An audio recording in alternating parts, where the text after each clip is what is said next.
Marhaban, ahlan wa sahlan bikum. In this lesson, we're going to be working from page 17 of our book. Previously, I have analyzed and explained the system of verb conjugations in Arabic, as well as the position of the verb within the sentence. I also mentioned that the sentence order in Arabic is verb, that's action, first, followed by subject, and that is the doer, and then the object. Object is the receiver of the action. In other words, you can say offense. An offense is an action, it's a verb. Offender is the subject, the doer, and then the victim is the object. Now, what we'll be doing today is how we can track the verb and the subject as well as the object. We do that by using specific case-ending vowels for each of them. So we know whatever they may be within the sentence, we would know, oh, this is a subject, oh, this is the object. Unlike many other languages, if I may say so,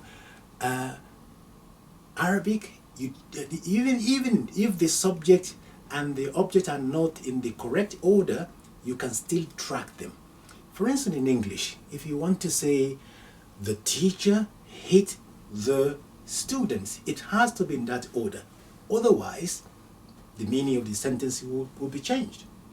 Now, in Arabic, you can put them in any order you like. We will know from the case ending who is doing what to whom. That's beautiful, isn't it? Now, let's have a look at the page 17. We're going to discuss it now, those signs that by which or through which we can identify the subject and the object. Right, let's have a look at the board for me, please. Now, you will see here we have the nominative subject case. Now, one of the signs, there are many signs for nominative case. A nominative case is carried by the subject, the doer. That's one of the nouns that carries the nominative case. In the singular format, muallimun, a teacher, or muallimatun, a female teacher, if they are carrying this to dhamma, it means they are the subject, they are the doer of the action. Now, they will carry these two tanween, or if you like, two dhammas, if the noun is not defined. There's no al in it, or defined in any other way. Also, if the noun is what we call broken plural, irregular plural, also they carry this if it's not defined and it happens to be the subject within the sentence. That's one sign of identifying the subject. The second sign is if we have two people responsible, then doer, called muthanna. Singular is called mufrad in Arabic, and duo, means two, is called muthanna.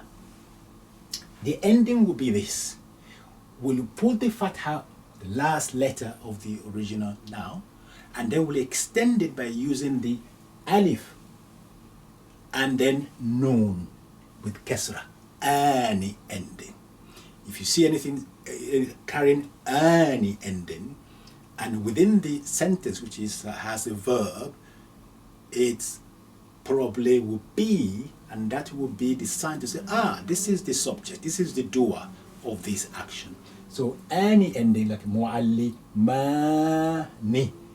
muallimani, muallimatani. You see, as we are putting the fatha here, mim, muallimani, extend with an alif, and then known with kasra, muallimani. The same thing for muallimatun. When we are putting fatha on the ta, we open up this ta marbuta into normal ta, extended ta, or open ta, put fatha, lengthening alif, and then noon. Muallimatani, 2. Now, if it's a plural, as you will see later on, we're going to learn more about plural in Arabic. Plural, we have what we call a normal one or regular plural, such as una ending, and that's a regular masculine plural ending. Una ending, muallimuna. So muallimun, muallimani, and here is ending dhamma on the meme, and then extend with waw na, muallimuna. When you see that kind of ending in the sentence which is carrying a verb, that will be the subject of the action. For the feminine, atun ending, when it's not defined, muallimatun. Muallimatun. Now let's not look at the defined. Here is indefinite noun. Here is defined noun. In this case, we are defining using the article al. So al-muallimu, once it's been defined, we really reduce the 2 dhamma into a single dhamma. Becomes al-muallimu. Because the is indicated in some way that is not defined, and a noun cannot be defined and undefined at the same time. To acknowledge that, we reduce the 2 dhamma into a single dhamma. We say al-muallimu. And in the feminine equivalent, we say al-muallimatu. In the muthanna dual, ani is going to be the same ani ending, whether it's defined or not defined. So we say muallimani, al-muallimani, muallimatani, al-muallimatani. Let's see what's happened in the plural section. In the plural section, if it's a masculine plural and it's a regular plural, una will be the ending. So we have una here when it's not defined, muallimuna, and when it's defined, it is same, al-muallimuna ending. In the feminine plural, when it's not defined, you have atun ending, such as muallimatun.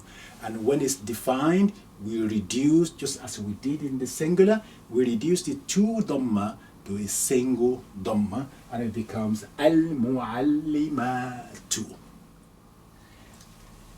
Now, having just explained the signs, those signs by which we can identify a subject that announces subject of the verb, now we're going to do the same thing now to explain and learn about those signs by which we can identify a noun being the object of the verb. Let's have a look at that now. Here we have 2 fatha, tenwinu fatha, 2 fatha. Previously we had tenwinu dhamma for the subject. In the object, we need to look out for 2 fatha when the noun is not defined, indefinite nouns. But when it is defined, we're looking for a reduced single fatha. So we have mualliman. When you see 2 fatha like that, and within the sentence which is carrying a subject, the verb, you know that will be the object. Now muallimatan, that's feminine, is carrying 2 fatha within that subject which has a verb, that will be the object.